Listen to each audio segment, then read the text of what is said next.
Here we go. Good evening and welcome to Showtime TV. I'm your host, Omar Rashid. Joining us live January the 5th, 2024. And we're here. We're talking about this upcoming stage play. They say it's a hit stage play. It's called Three Men, Three Women. The stories of six strangers, which will be performing at the Baby Grand next Saturday, January 13th, 2024, 7 p.m. The address is 818 North Market Street, Wilmington, Delaware, 19801. And the tickets are general admission, $40. And for tickets, you can call the Grand Opera House at 302-652-5577. You don't want to miss this play. And I have three guests right now who are part of this play. We have Marvin Barnett, we have Nina Lane, and we have Clave Hollins. Everybody, thank you for tuning in and welcome to being a guest on Showtime TV Productions. All right, so we're going to start off. I'm going to have everyone just introduce themselves and just let the audience know what character you're playing. So we're going to start off with Marvin. Hey, good evening, everybody. How y'all doing? My name is Marvin Barnett Sr., and the character that I'm playing, I'm the actual male narrator, and I'm also playing another short role also in the play. All right, Nina. Unmute yourself. Okay, my character's name is Miss Country, and what was your question? Let me make sure I'm answering the question that you asked. What's your role in the play? Oh, yes. Okay, my name is Nina Lane Harley, whichever you want to call it. I go by Nina Songbird, and my character's name is Miss Country, and I'm excited to be a part of the production. All right, Clave. Hello, everyone. I'm Clave Hendricks Hollins, and the character I'm going to be playing in the play is young OG, or probably just the flashback male characters. And I'm very excited for this play. Excellent. All right, I want to start off by asking everybody, how did you get started in the acting arena? We're going to start off with Clave. Clave, you want to tell the audience how you got started, how you got started being an actor, and what are some of the other productions that you've been involved with? Yeah, I would like to tell. It all started with the Robin Hood play. We also rehearsed at the Baby Grand for the Robin Hood play. I think we did the play like 2 times at the Grand Opera House. One for one time and one for another. But yeah, the Robin Hood play is where I started. All right, Nina.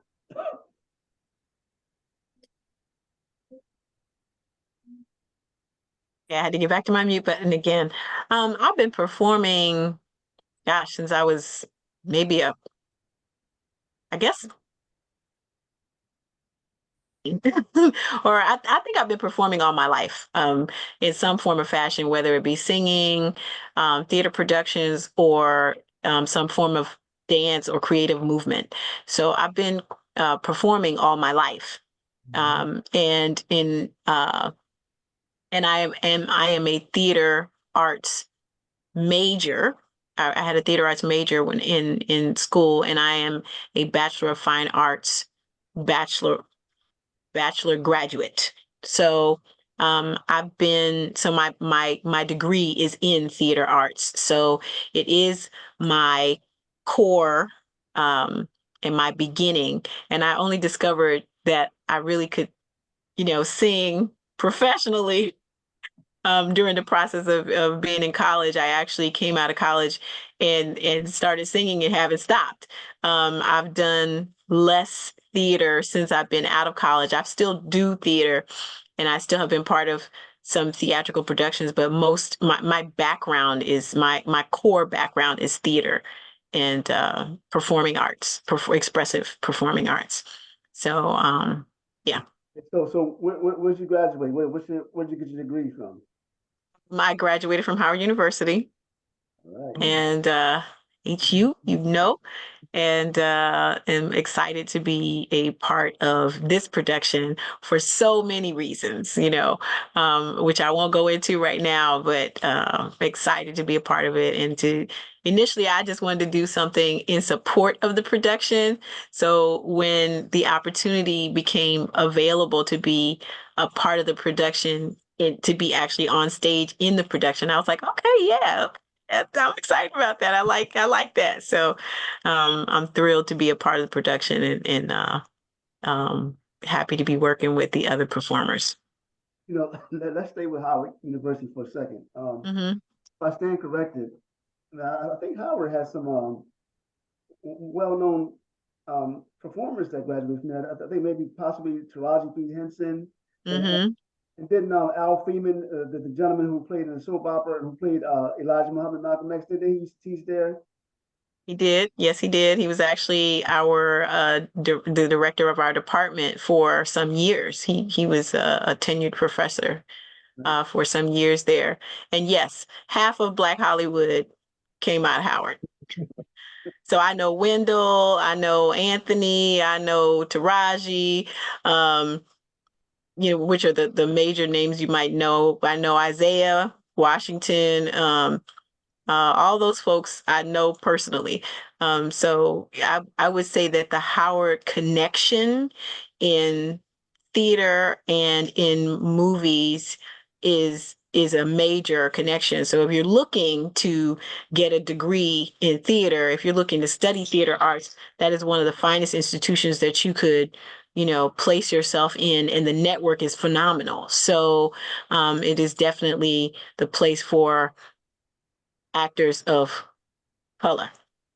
Right, and So Miss Felicia Rashad, she was the dean of the yes, arts, right? So something that I don't know if I got a title right, but she was. Alicia Rashad, um, uh, Debbie Allen, Yeah. yeah, I mean, you name it. Anybody in theater or in the movies, they probably came out of Howard too. Wendy Davis, Wendy Robinson, or she's calling herself Wendy Brickell Robinson now. Pretty much, like I said, pretty much anybody you can name, they went to Howard. So that's why Nina Lane is so famous. She came with the big shots. All right, okay, I got okay, now I know all these years, I know now. Okay, Mark. So what got you into acting, and Oh, I forgot. What's his name? I'm not gonna say that one because I had to think about what's his name. But playing? oh gosh, what is that boy's name? What did Never mind. It'll come back to me. all right, okay. How'd you get started, and what are some of the productions that you've been involved with? So my story is similar to hers. So I would say that I pretty much has been in some form or fashion a performer, because in my early days I was doing everything. Rapping, breakdancing, doing some plays when I was coming up, through churches and like through school. But as far as being an actor, like when I used to watch TV, because I used to love like cop shows like SWAT and different cop shows like that. And I used to always tell like my sister and them, I used to always be like, look, I know I could do that. I want to do, that's what I want to do. That's what I want to do. So a few years went by, I really didn't move on it. But then they had this commercial that they had came out with. It was called Screen Test USA. Mhm. And I seen it on the TV, and I was like, you know what? I want to go down there. I want to try out. So I went down there, and all they did was like they just put me in front of the camera. They took some pictures and stuff, and then they would like give me a little directions and stuff, and they'd be like, you know what? You got the look. You can take direction well. And then they gave me like a whole list of agents and stuff to mail my pictures out to and everything. When I first started out, I had about 4 agents. I had like one in New York, uh, like 2 out this way in King of Prussia, and I had like 2 in DC. So I ended up my first production that I was part of. I believe it was Animal Factory, which is a prison movie. It had Edward Furlong, Tom Arnold, Mickey Rourke, William Dafoe, all them guys. I met all them guys. They was cool, and we sat together at lunch and everything. Everything went well. I got pictures and stuff on my actually Facebook page of me with being with them. I was in like Mike, with Bow Wow. I played a trainer in that movie. Um, I did like I've been like in so many different things. I was in a movie we filmed in Philadelphia called Prison Song with Mary J. Blige, Fat Joe, Q-Tip, and there was several other guys in that. Then I went on to do actually what happened was I kind of got out of the acting business for a little bit because I had a bad accident. I had surgery on my foot. So then life happened and it kind of went on the back burner. But then a couple years ago, I was working at my Lama Detention Center, and something when the pandemic came, it shut down my job and everything. And then they actually shut it down completely. So I was like, I prayed to God. I was like, God, my passion is acting. Every day I wake up, I think about being an actor again. So I kept praying and praying. God opened the door. The first thing that I got was it's a movie called Steps of a Mastermind in Chicago. I had to fly out to Chicago and film that part. And I'm praying that movie is still going to come out. I did a play over the internet during that same time. It was called 12 Incompetent Jurors. It was with the New York City theater company called Alpha New York. That was good. I played the defendant in that. I did during the pandemic. Also, I did a couple Zoom movies. One is called Extreme Obsession. The other one was called Life of a Cat Lady. And those actually, I played in Extreme Obsession. I was the lead role. I played Sammy the singer. In Cat Lady, I played like a schizophrenic, one of the patients. I just been blessed to be doing like a whole lot of things. I got a movie coming out called Grace and Mercy, where I got a lead role in that. I played the dad in the movie, and the movie is based around my family in the movie. I got several movies I did here in Chester, Pennsylvania. One is called Bedside, the movie. I played a police officer. Then there's another one, Royal Bloodline, that's going to be coming out. I also played a police officer. I did a movie with NYU students called Love Locked, where I played a prison guard. And it's just going on and on. Like every few months, every few days, I'm auditioning for stuff. So I just got like a lot of things that's coming up. I probably got like 4 different movies that's gonna be coming out within the next 2-3 years. Right. So you stand busy. That's a good thing. That's a good thing. One of the things about actors, especially those in theater, is they have a variety of different talents. For example, you look at yourselves, for example. I want you all to talk a little bit about what the talent that you have outside of acting. Like some of you play instruments, some of you sing, whatever. So we start off with Clave. Clave, outside of acting, what are some of the other talents that you have in the performing arts arena? As far as other things, you mean? Yep. Acting? Like you do music, right? You do music, you sing. What's some of the things you do? So talk about it a little bit. Yeah, I played the keyboard recently at the Delaware Music Network. Me and my brother Jimbe, we played "I Can't Help It" for Michael Jackson. I also do some other things as far as drawing art. I'm also in this video production class at the Bellevue Community Center, and a few days ago I helped Lila with one of her photo shoots. Now, I mean, I for those who don't, who's Lola?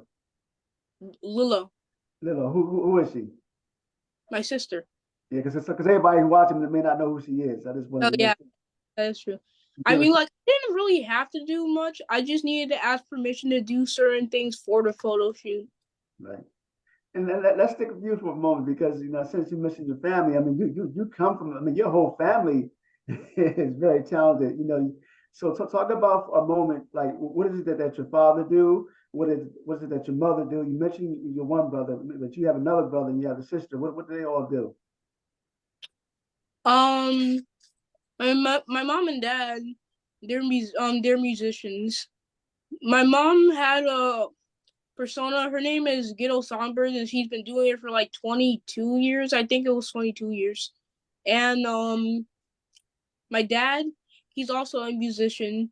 He's trying to my dad said he's going to rework an album that he did 15 years ago, I guess. Okay. Um, but yeah, they're doing a lot right now.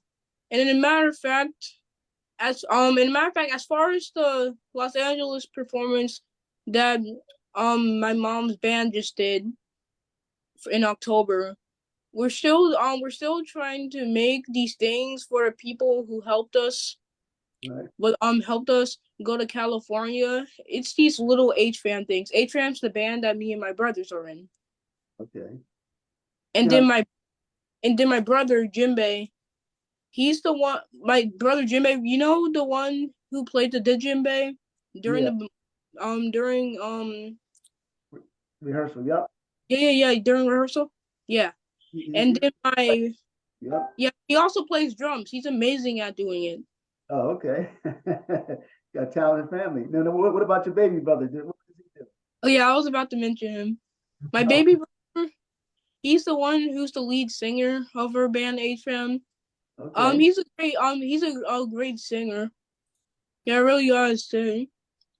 He's 6 years old right now. And he's you know about that Martin Luther King thing that's happening Yep. on January 15th? Mm-hmm. Well, we're gonna be performing there. That's awesome. That is awesome. Yeah, you and your family, you've done a lot of traveling together, and you've been doing performancing at many places, and that's what family is about: coming together, sticking together, Yeah, unifying together, loving one another, supporting one another. You have a very, very outstanding family. thank you. Let's start with Nina, because Nina, Wait, you. wait. I'm sorry. You still got some more to say? Go ahead. I'm sorry. Go ahead. Go And ahead. yeah, I really wanted to mention my sister Lilo. Oh She yeah, sister. yeah, she's also in this play. Yeah. Um, besides doing acting, she also does photography, and she also does videos. Oh wow. She's really great at it. That's awesome. That is awesome. All right, Clave, that was good. That was real good. Okay, Nina. So outside of acting, what is it that else do you do? So first, I'm a singer-songwriter and a storyteller. And I also have recently taken up the guitar. Yeah, which is a big deal for me because it's something I have always wanted to do, but something that I've kind of been standoffish about. I was like, maybe I'm too old to play guitar now, but it's something I've always wanted to do, so much so that a friend of mine years ago, back in the 90s, gave me his guitar, a friend of mine named Pooji Bell. Now, I didn't know Pooji that well, but we were working on production and an album together. He was part of that project. And so when I moved to New York, Pooji took me around and showed me how to get around New York on the subway. And then we went above ground and went around on taxi. He took me to a sushi restaurant, my first real immersion in sushi, and really, showed me the ropes like a big brother. And then he gave me his guitar. And I was just like, wow. So I've had that guitar a long time, and I've plucked around with it over the years, but now I'm really actually taking on the study and practice of it. And it is actually, I want to say, crafting and shaping how I think about music. I'm also taking some music theory classes, which I was very intimidated by at first, but it makes all the sense in the world to me, and it is expanding my musical, my experience of music, and I'm certain that it will expand my ability in songwriting and storytelling. And I do play some hand percussion, which I have been doing that for, long enough to be able to say that I feel uh, proficient as a hand percussionist. Um, and What else do I play? Oh, yeah, I guess that's hand percussion too. All right, that's good. So that is part of the other parts of my wheelhouse. Awesome, awesome. All right, Hmm. Mark, so outside of acting, what is it that you do? So outside of acting, well, coming up first, the drums was my passion. I used to play drums really well. I used to play drums in a drill team and everything. Um, like I said, I write poetry. I write poetry for like a lot of the people in my church when things happen, like when they have somebody die in their family or Mother's Day, something come up. They come to me and they ask me, "Would you like to write a poem or whatever?" So I do that. Like the young man there, I actually have a lot of famous people in my family also. My aunt Brandy Wells was a singer. She passed away. My mom used to sing with the Women in White. Her and my sister. I'm a cousin of Kenny Lattimore. I got my cousin Billy Green used to sing with Tina Marie. He wrote music. He passed away also. So I just got like whole line of different people, singers and stuff in my family. So, you know, the talent and stuff just comes natural. God just gave me the talent to follow behind all them. So everything is good. Other than that, I just keep on writing, and I'm still writing, music and rhymes and stuff, and rapping also. That is awesome. Yeah, it's in your blood, man. It's in your blood. All right, now joining us in conversation. She's also one of the cast members. We have Doshia Keys. Doshia, how you doing? Good evening. I'm quite well. I'm quite well. Thank you so much. All right, so we started off the show by just having everybody just introduce themselves and what got you into wanting to be an actress and what are some of the productions you've done in the past? Well,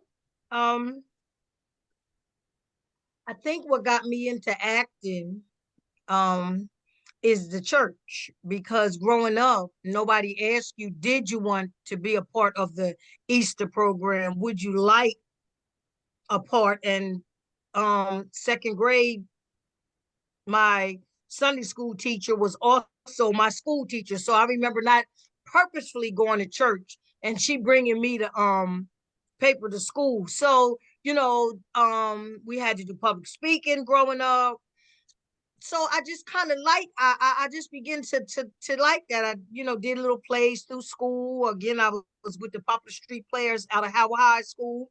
So, even leaving from come from there, even being as a military person, I got a group of young ladies and we did a little excerpt from For Color Girls. I was able to win first prize at San Vito Air Station and went on to Hellenikon, Greece. But they didn't quite understand because I did something from For Color Girls who have considered suicide when the rainbow is enough. So but anyway, everybody was like, you was good, but For Color Girls. So, that kind of just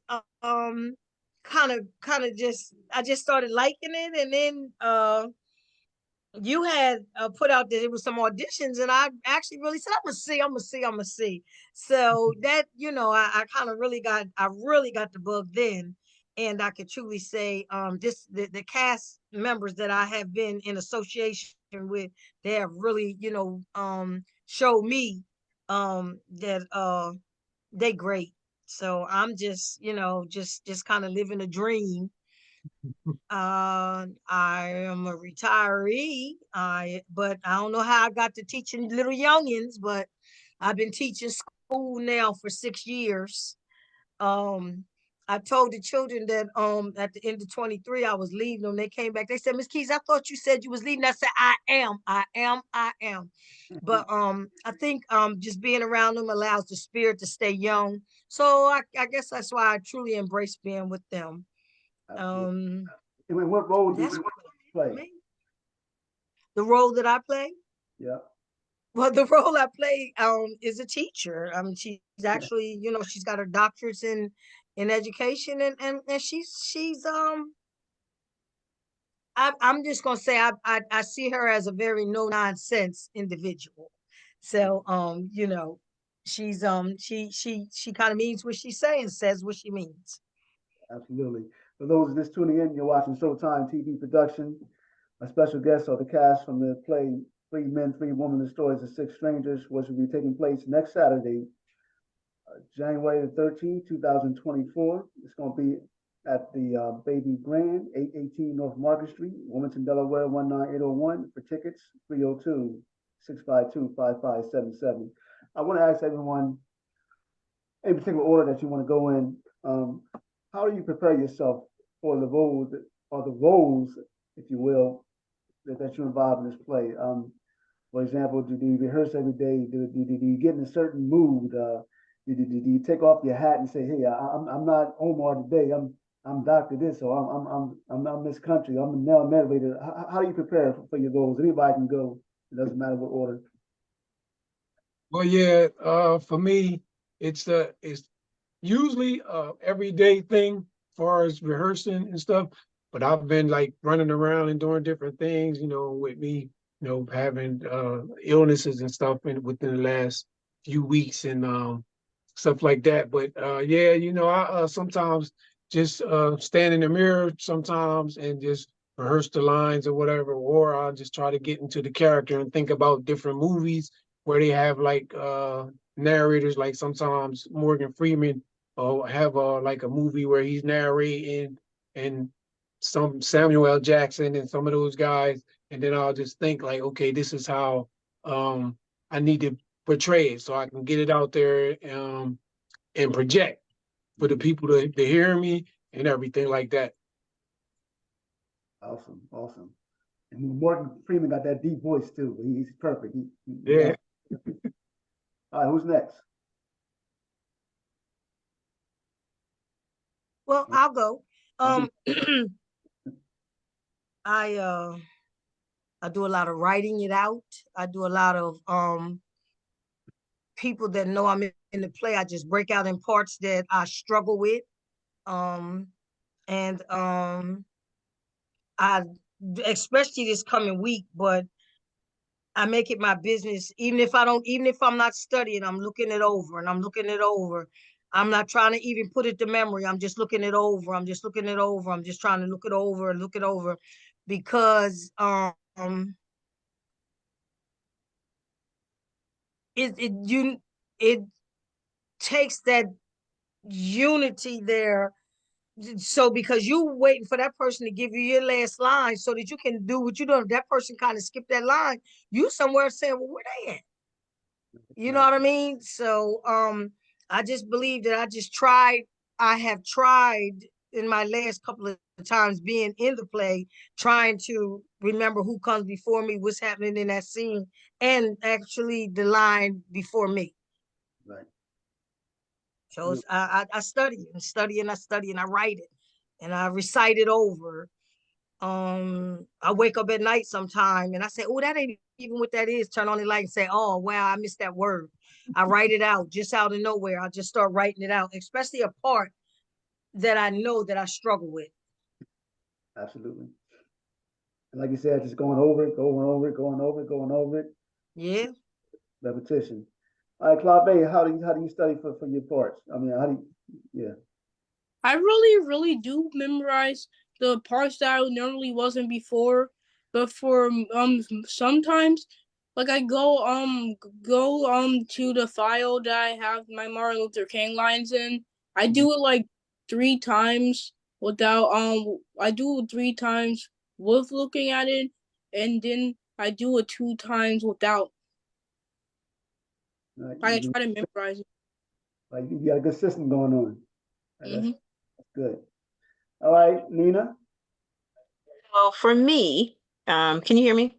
Yep. Okay. For me, my process is because music is probably my first love and my first language. I use music. So if I have lines to learn, I turn into a song. And then with with repetition, You know, there's always joy in repetition. What do you remember? Do you remember a long speech first? Do you remember a song first?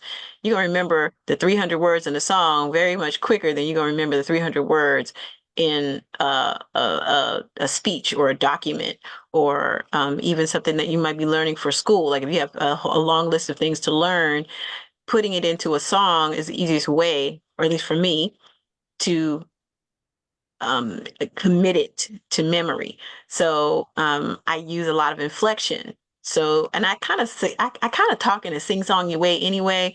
So that helps a little bit. But also, I think about the world of the story. You know, what happens in the story from beginning to end? What's the arc? Where does it start? Where does it end? And what is the character that I play doing inside of the world of the story? What impact does this character have on the other characters? What impact do the other characters have on this character? And um, what you know, I try to answer questions for myself, and that's how I prepare. And I like what Dosha said about writing it down, because I do remember, you do remember more of what you write down, or I'll speak for myself. I do remember more of what I write down, um, and commit to memory. Somehow it gets inside of your internal, you know, the internal parts of you and stays with you. Writing to me is a form of release, but it's also a form of documentation and taking something in. So that's my process. Right. I want to ask everybody, Mhm. you know, we all actors and actresses in this play, and we've been going over from Act 1 to Act 3. So I want to ask you all, what do you think that the audience are going to get out of this play? What's going to be their reaction when they see this play? Whoever wants to start, they can start. For me, I believe it's gonna be some that's definitely going could probably relate to everything that's going on in the play, the different situations. There may be some that might get sad. You might have some tears that's gonna fall from some people. So for me, I think they're gonna get a little bit of everything, because each character has a different story, and it's a whole different thing from the other characters. So it's gonna be a whole variety of different things, and it's gonna be different people that's gonna react different ways to this situation and to this play. Well, what do you think the people going to, how do you think the people going to react in the play? You know, honestly, people are I think people are going to laugh again, because honestly, the nostalgia, like the nostalgic feeling that you feel when you see my acting, it's just gonna be a bit funny. But the last two times they laugh, I feel like they're gonna laugh again. No, I'm not saying that in a bad way. I actually like the kind of feeling when people laugh at the type of role I'm doing. All right, that's okay. That's all right. Doshia, how do you think the audience is going to react to the play? I actually believe, as I forgot our Mr. Marvin said, I actually believe there's going to be just emotions from everywhere. If you have any kind of time on you, somewhere along the line, you've seen, touched, been a part, or felt one of these characters. Somewhere. If you have some type of time and age attached to you. So I believe that and I always say, every time that we have had it, that if there is somebody in there that is bound up, and we have allowed them to release whatever that is, then I think you, as a writer and producer and director, have done your job. Absolutely. God bless. So we always pray for it. All right, Lena Lane, how are the audience going to react to this play? I believe that the audience will be touched. I believe that the audience will find some commonalities in their life with the people that they know and have encountered. And people will be able to walk away and have their own community conversations and realize that from wherever you come from in your social background or your social connections or your social community, that you can relate to just about anybody in your social settings and your community connections, because these characters come from all over. They come from all over. They have different backgrounds and different experiences, and they bring those experiences to the story. So I think people will come away with a sense of connection, and they'll get an opportunity to laugh and enjoy some local talent, and um, perhaps spark some community conversations of their own. You know, in this particular play, there's one song, and actually, prior, there were no songs. Um, However, when we were rehearsing one day, and Nina said her lines, and she started singing this song. At what point did this song come to your mind with that particular scene? At what point? No, it's interesting because I didn't really know how it would unfold, but I want to say that week that we had that rehearsal, maybe a few days prior to that, I had been listening to some of my favorite music and or some of my favorite performers. And I don't have a favorite, I have many favorites. So people are like, who's your favorite singer? I don't have just one. So um, but it touched me that the mood, the feeling that I had was akin to the mood and the feeling that I feel when listening to that music. And it just sort of evolved very naturally. So I don't know, what was that? 2 months in the rehearsal, 3 months in the rehearsal. Um, Around there, yeah. and I think if I had really meditated on it earlier on, it would have sounded very different, because the things that influence me day to day musically, change with different experiences. So it was born of, my musical influences, and it was born out of uh, what is this character feeling in this moment? How is she experiencing this particular experience? And so it evolved out of that. So Right. I hope I answered that question. Absolutely. You know, I really, one of the things I love about theater, well, the one thing I love about theater is performing in front of a live audience. And we first did this play August, I think, 27th at the Wilmington Drama League. And that audience, I mean, as soon as Dose got up and did her thing, boy, that audience started rocking. And I mean, throughout the play, I mean, they were talking. And that's one thing about an audience, because they can feel. I just they lift your energy. They give you motivation. You know, if you go out there with nervousness and then they start clapping what you say, they start cheering you on. Yeah, girl, go ahead, do your thing. Well, that builds your self confidence. I just love that audience reaction. So in regards to this performing in front of a live audience, I want to get everyone's take. Let's start off with you, Dose. How do you like performing in front of a live audience?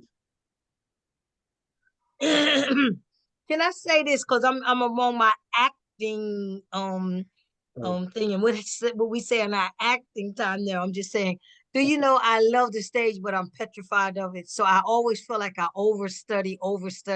I never feel like I ever got it like I supposed to really have it. Even up to the last minute, even up to the last second. So I can't go on there. I can't look at nobody. I can't do none of that. Until that curtain comes down, because I feel like if I come out of my character, you're gonna make me forget my lines. So, I have to stay very, just steady Eddie to, Dr. Terry Silver Perkins. I have to, I can't bring in Doshia at all. I can't do it. So, I just realized that that's even the more that she gotta be prepared. So Right. I just say live audience means prepared people. Because you don't get to take over and all that kind of stuff. Absolutely. Marvin. Yeah, so ditto off of what she said. And also for me, I listen to a lot of different of the actors out there now, like the real professional actors that's been doing it for a long time. And that's one thing that I hear them say is like, you still have that nervousness Yep. no matter who you are. Yep. But once you get up there and you center yourself, like even sometimes you don't even have to look directly at the audience. What you can do is like what I do sometimes is like I focus on a part of the room, like maybe over top of the audience or to the side or something, and then act like I'm talking to that instead of looking directly like into people's faces. Cause like she said, somebody could do something Yeah. and throw you off. Right. And then you're like, oh, and you automatically stop. Mm. And the one thing you don't do when you're on stage is you don't stop. You gotta continue. Even if you think of something that ain't even in the script, as long as you don't stop, because then they know, oh, they messed up. Right. Okay, Nina. Mm. Oh, they messed up. Mm. Please repeat the question to make sure that I'm How, answering your question appropriately, because I have listened to both responses and I'm just like, let me make sure I answer the question that you actually asked me. well, you do this all the time. How do you like performing in front of a live audience? Okay.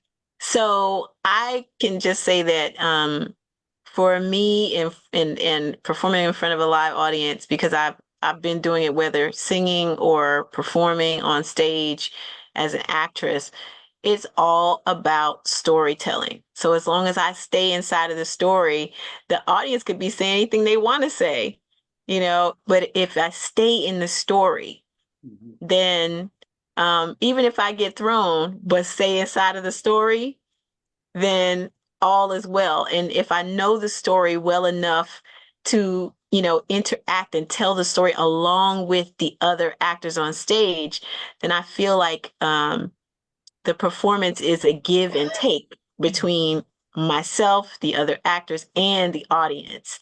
To me, it's a lot like church. You come in with a message and a story, and then the audience, gives you their feedback. So it's a give and take, and it's like communion to me. I love it, and it always feels like a communal experience for me. So I love live stage for that. And Clave, how do you like performing in front of a live audience? How do I like performing in front of the live audience? You know, sometimes I get nervous. I'll admit, I get pretty nervous when I'm on stage. I have butterflies, but seeing the audience just gives me that kind of courage to just do it already. I can't just stand in front of the stage awkwardly. The audience just gives me that courage. Awesome. We're going to stay with Clave as we close the show out. Clave, why should people come see this play? Why should people come see this play? Right. First, this play is the GOAT, the greatest of all time. Oh, This is amazing. This is an amazing play. Second, it has just moments that the audience can feel. Like the audience may relate to some of the parts. right. And third, you know what? I'm just gonna say it again. This play is amazing.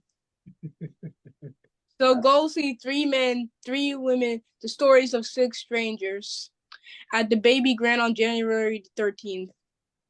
It's gonna be. All right, that's great. That's great. Okay, Marvin, why should people come see the play? So first and foremost, they should come out because it's in as far as Dr. Martin Luther King Jr., celebration of his birthday for one. And they should definitely come out and see it because, they can relate to it.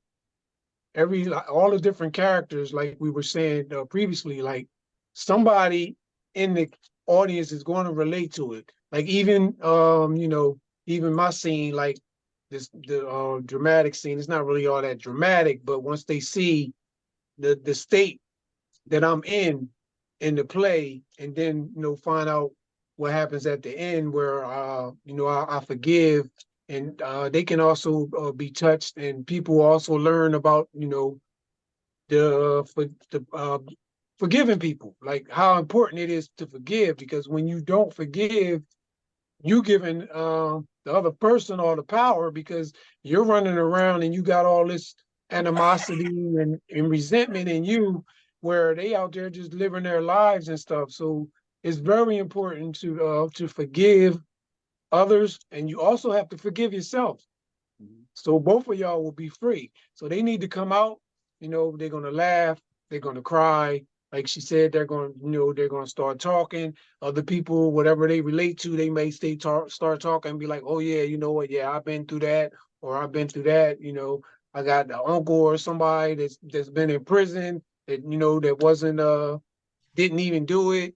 Just everything. They need to just come out, because like you said, it's an amazing script, and it's for the right reason. So everybody come out and see the play, 3 Men, 3 Women, at the Baby Grand in Wilmington on January 13th. Don't miss it. All right, those who watch people come see the play. I believe one should come to see the play because it is our very own homegrown writer, producer, director, Brother Omar. He been out there, he been on his hustle, he been on his grind. Listen, he has wrote a play that is going to touch. It's no way that you can't come. I believe with my whole heart of hearts that you won't walk away with something. So yeah, come on next Saturday at the Baby Grand, 7 p.m. 3 Men, 3 Women, the story of 6 strangers. All right. And Nina Lane closes out. All right. So I feel like people should come out to see this play so that you can have that experience where you can commune with the audience members, the other audience members, and you can commune with the writer, director, actors, and have this communal experience. Theater is something that has been around for ages. I really feel like, it has been like I feel like it's one of the first churches, so to speak. People would sit around and tell stories, and they expanded them, and now they're called plays, or they're called theatrical projections. But it is a way to come in and be transformed by the stories that are being told, by the message that's being communicated. And you should come so you can have that experience. You should come and support the local talent. You should come and have an experience that will elevate you and delight you and feed you. Yeah. Yeah. Right, That's what I wanted to say. Come see it, enjoy yourself, bring a friend, bring 3, bring 10, you know. So that's what I wanted to say. That's why I think you should come. Once again, as we close out the show, 3 Men, 3 Women, the stories of 6 strangers place on Saturday, January the 13th, 2024, 7 p.m. at the Baby Grand, 818 North Market Street, Wilmington, Delaware, 19801. For tickets, call the Baby Grand at 302-652-5577. All right, everybody. Thank you for being our guests. And I'll see you guys on Monday for rehearsal as we get that final countdown. It was a pleasure. I know. Thank you, Omar. Talk about it. Love you all. Thank you, Omar, for bringing us all together for this. Love y'all too. Thank you. Everybody rest well. All right, Thank take you. care. All right. You.